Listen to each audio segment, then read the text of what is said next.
Hello, Hello, good evening, my name's Benji. Your name is what? Tony.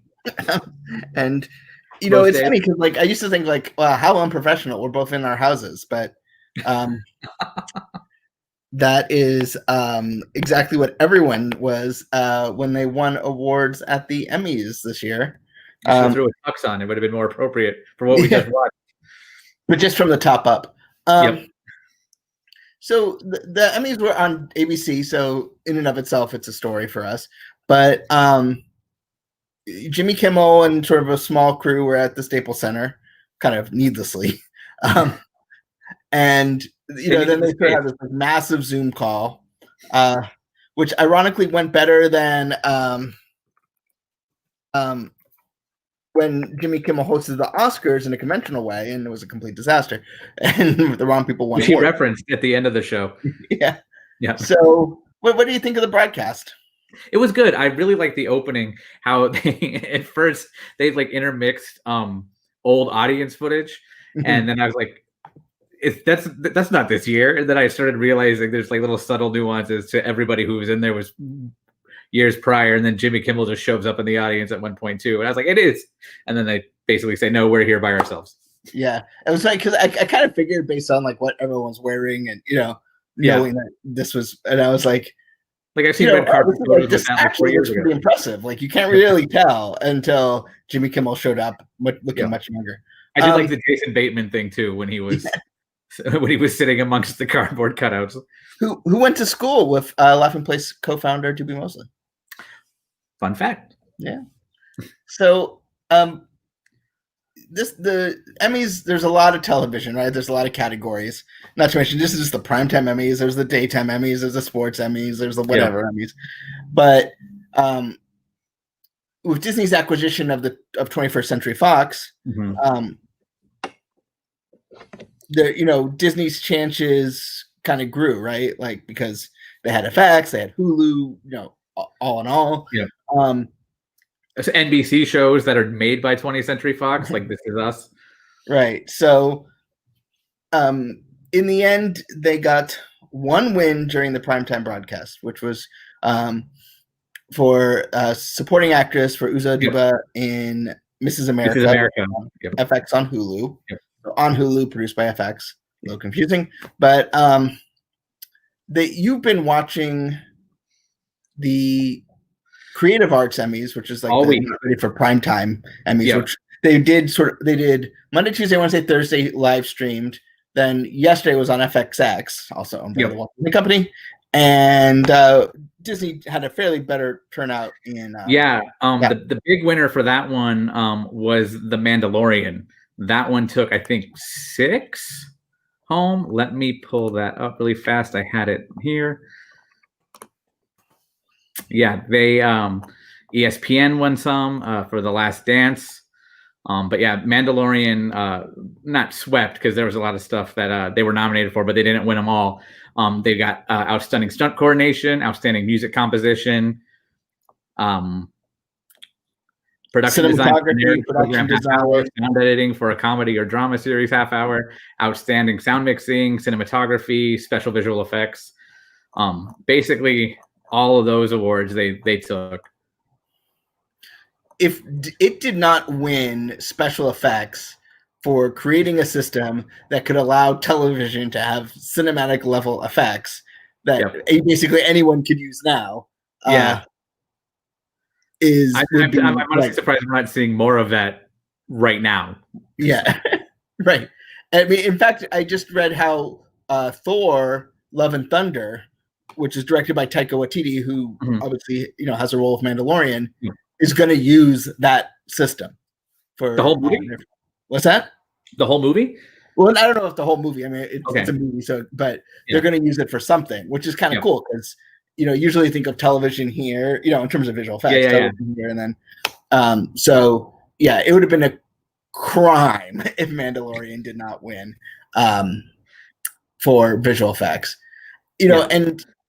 and obviously what was interesting about this Emmys is it was pretty obvious who was going to win the major categories fairly on in the broadcast.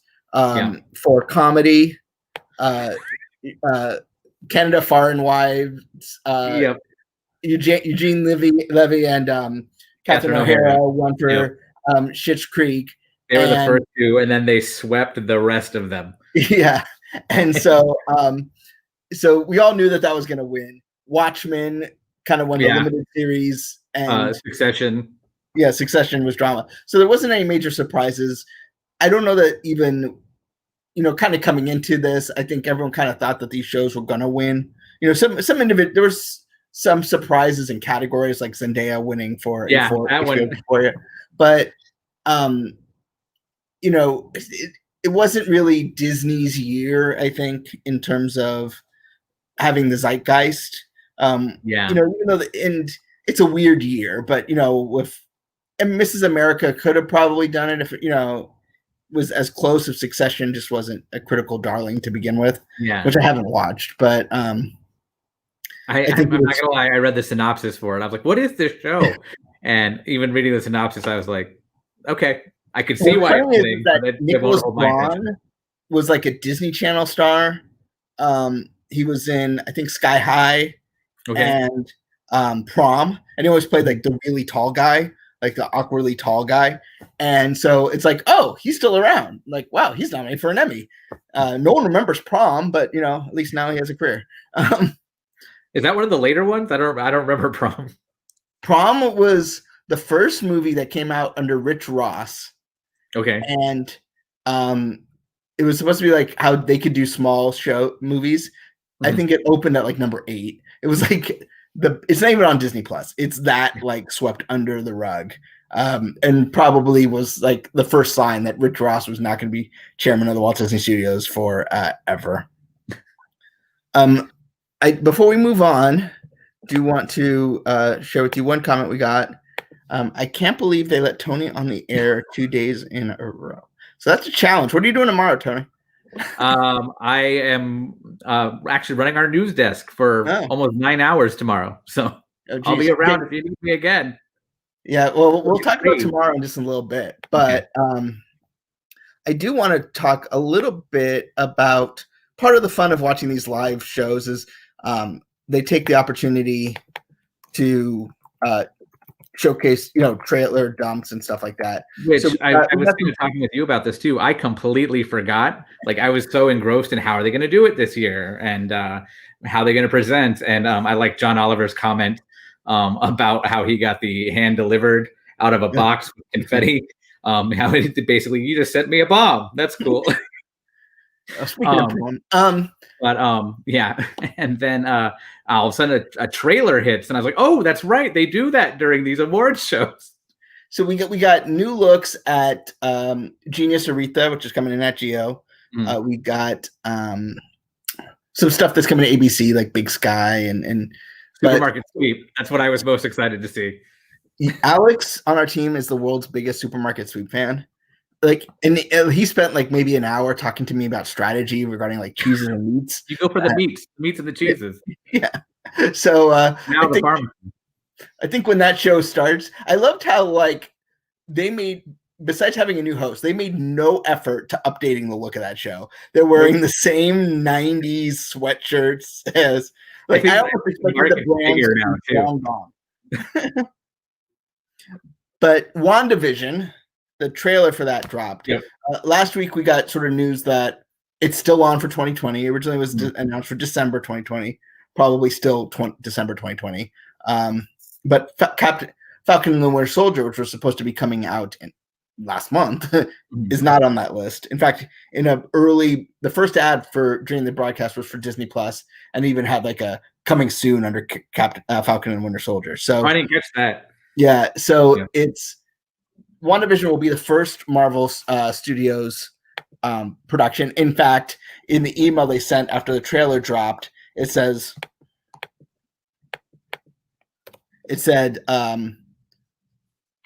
the WandaVision marks the first series from Marvel Studios streaming exclusively on Disney Plus. So if there's any question, it's gone. But so I'm going to share some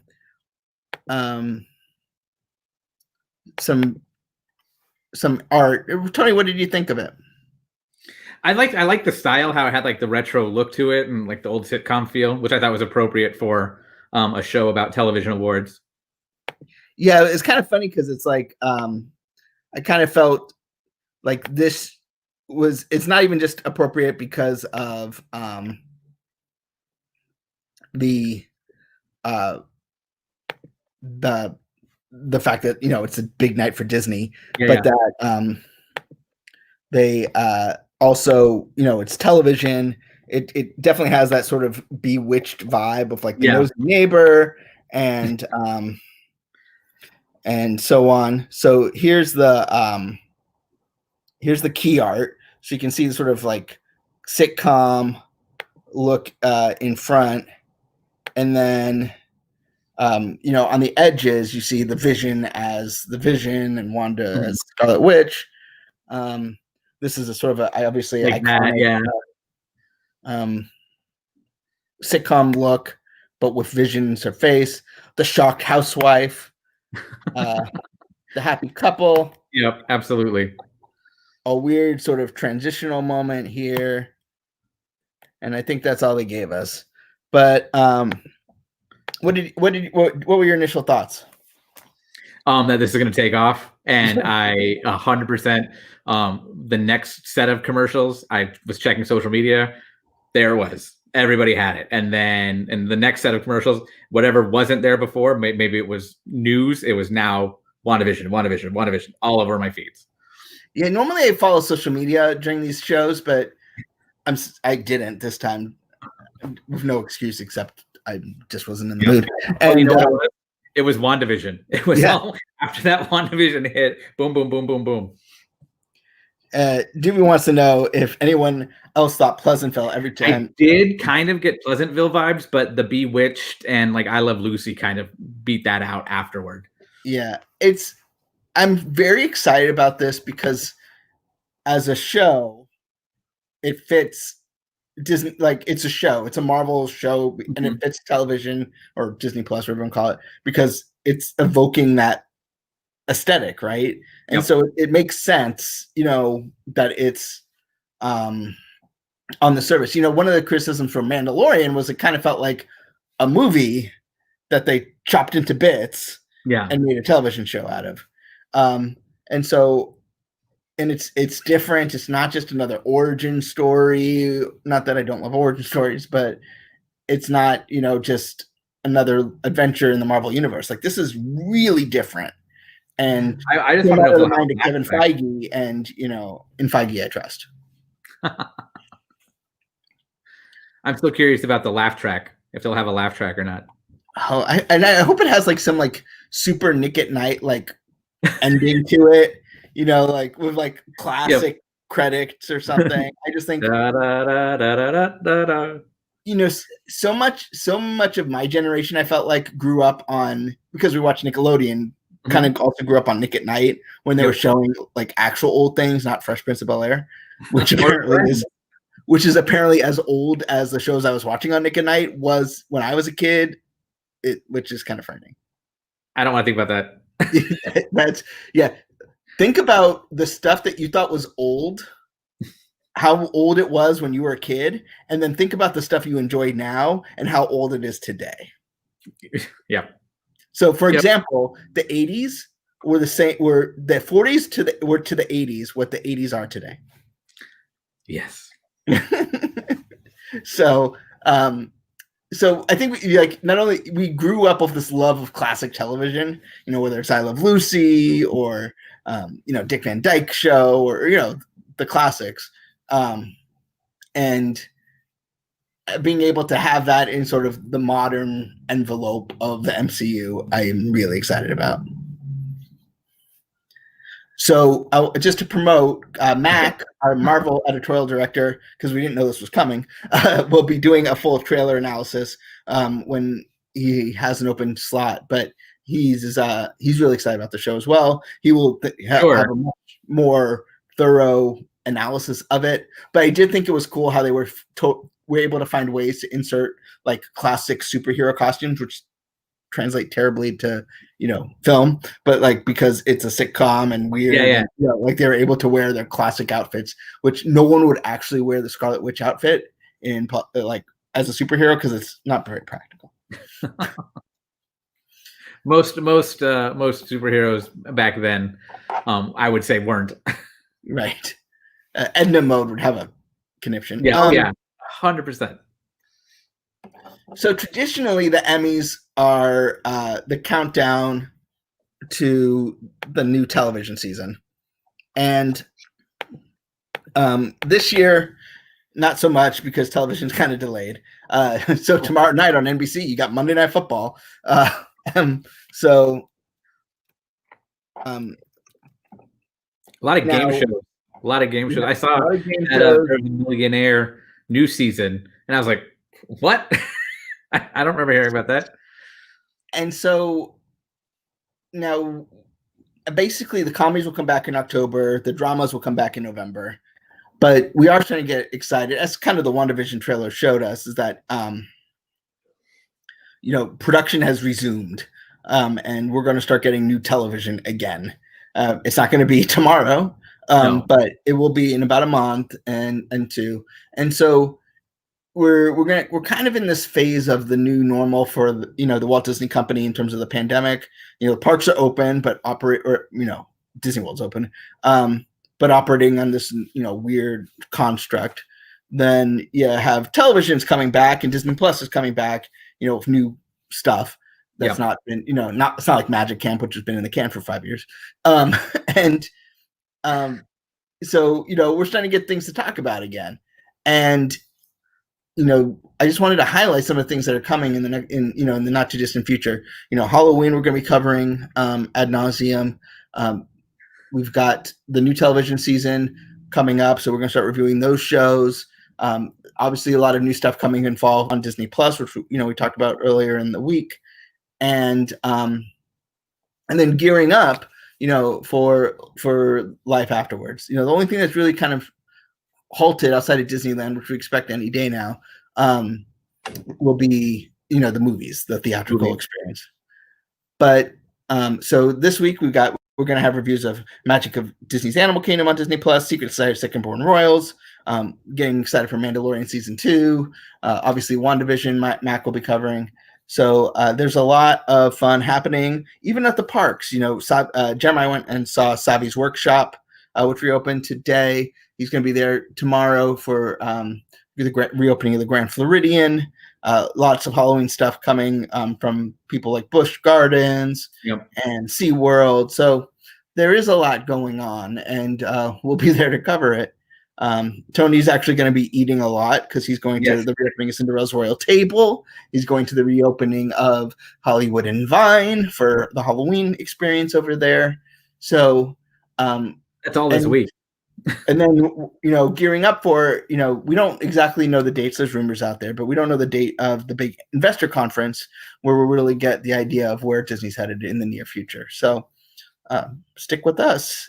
I kind of felt like today was a turning point, and we will be there to cover it all. Cool. Anything you want to share before we let everyone go? Not really. I'm just happy that Forky asked a question. Also won one of those Creative Arts Emmys earlier in the week.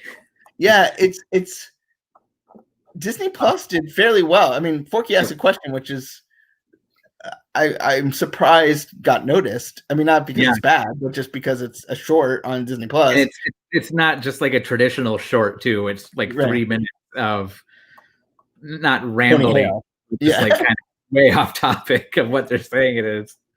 But yeah, it What Is Love won the outstanding short form animated program. And that was the one where I was like, yes. Yeah, that's what's fun about the creative arts is you can get those surprises. There's the blunt outstanding short form animated, and then there's the way long titles like best craft services on a nonfiction documentary reality program. 45 minutes, half hour. Yep. Yeah, so we expect a lot of news to come in the next week or so. It's also the end of Disney's fiscal year is coming up next week because there's 53 weeks this year. So what? There's 53 weeks in the fiscal year because the year's not actually an even 52 weeks. Why did I think that was at the end of October? What's that? I said, why did I think that was the end of October? The fiscal year ends it begins like around October 1st. Okay. So this year, because it always has to end on a Saturday, because the pay week. So this year that fiscal year ends October 3rd. And this is going to get super wonky, but this year, because the NBA's finals were supposed to be like the last week, it was going to screw up all the financials because they were going to be like having to pay this extra rights fee in the 53rd week, and it was going to screw everything up. So no one cares but me, but yeah. So I'm sure there's some shareholders out there. I'm not one of them, but so traditionally, that's when Disney starts spending money again. I don't know if that's going to happen, but they start new projects at the beginning of the fiscal year. So I'd expect new news come in in the next 3 weeks or so. So there's a lot going on. I'm really tired. Making schedules for this team has been hard, but I hope you all have a wonderful week. And Tony will be with us again tomorrow because something crazy is going to happen, and he's running the news desk. Do we know if something's crazy going to happen? Tell me later. I think something crazy is going to. I got it in my jellies. Got it. Something's going to happen. So anyway, thanks so much. If you missed the Emmys, I'm sure they'll be on abc.com and Hulu tomorrow. And check out Disney's winners: Mandalorian, Mrs. America, Forky Asks a Question, Cosmos. Yeah, ESPN's. The Last Dance. Yep. So we have all the articles on the website, laughingplace.com. That was my week. Mike Celestino, our editorial director for Star Wars, wanted us to tell our regular viewers that he finally finished building the cantina. I actually took yesterday off, so I knew he was planning a whole day build for the cantina, build/watch along. I texted him this morning. I was like, "Did you finish? How did it go?" And he's like, "Well, I didn't finish." It's like, well, so Mazel Tov, Mike Celestino. That's the reason you're not on this, is because I felt bad that you spent all day yesterday building a Lego. And even though Mandalorian was obviously the top prize winner for Disney, and you're our editorial director for Star Wars content, I was like, nope, he's busy.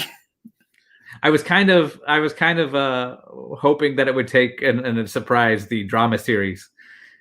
But I was too, but I knew it wouldn't, because I knew it wouldn't, but it was one of those ones where I was like, I would just like to. Are they gonna say it? Are they gonna say it? No, okay.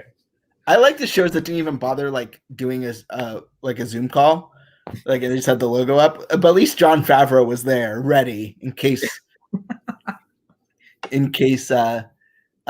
happened. And I'm gonna screw up his last name, but Ludwig Göransson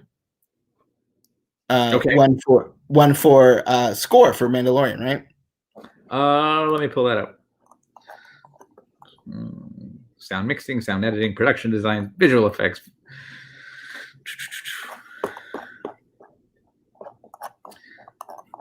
Or maybe not. I know it won it. I'm just trying to find it. I had them all right here. Technicals, visual effects, cinematography, sound mixing, sound editing, production design. It also helped. It didn't help that they did it on multiple days. Yeah. Music composition. Oh yeah, Ludwig Göransson would probably be. Who won an Oscar. So now we just need him to do a Grammy, I believe. So we just need him to Chapter 8 Redemption. We just need him to write a musical.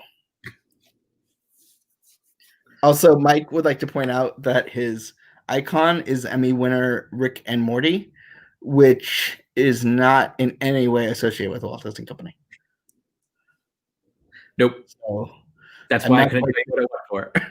I'm not quite sure why he's rebelling against his own occupation, but more power to it. Speaking of television coming back, Mike is really excited about the new season of Fargo. So he will be reviewing that once it hits the FX. So thanks, everyone, for joining us, and we will see you soon. Thanks, guys. Oh, Nick Morgan would like to ask the new host of Disney Trivia Live how he feels about being the new host of Did something happen? I don't know. didn't know. While you were off yesterday, I whipped out some Gene Rayburn skills and helped the host go guess one round of trivia. Apparently now I'm the official new host. I'll believe it when I get another 0 on my check. Are you able to do the whole like how blank was he bit as the host, or is that just a? I just need an audience for that part. And Nick Mike has the might have the truest thing. You never know when Disney will acquire AT&T. Who Disney and AT&T have a long history of partnership with things like Spaceship Earth. And their global neighborhood. Yeah. Maybe Disney will acquire Siemens. I did like the Rick and Morty bit on the actual show where they showed them wearing the mask. And they're like, yeah, just staying around forever. You know how much cheaper it is to animate with these on? Yeah, no mouth animation. It's like Charles Schultz's dream come true. Anyway, we will be back with a live stream soon. At 9 a.m. we'll premiere our video for the review of Secret Society of Second Born Royals. Movie club tomorrow is Ever After a Cinderella Story, which between now and then I have to watch, despite the fact I have jury duty tomorrow. So anyway, bye everybody. All right. Good night, guys.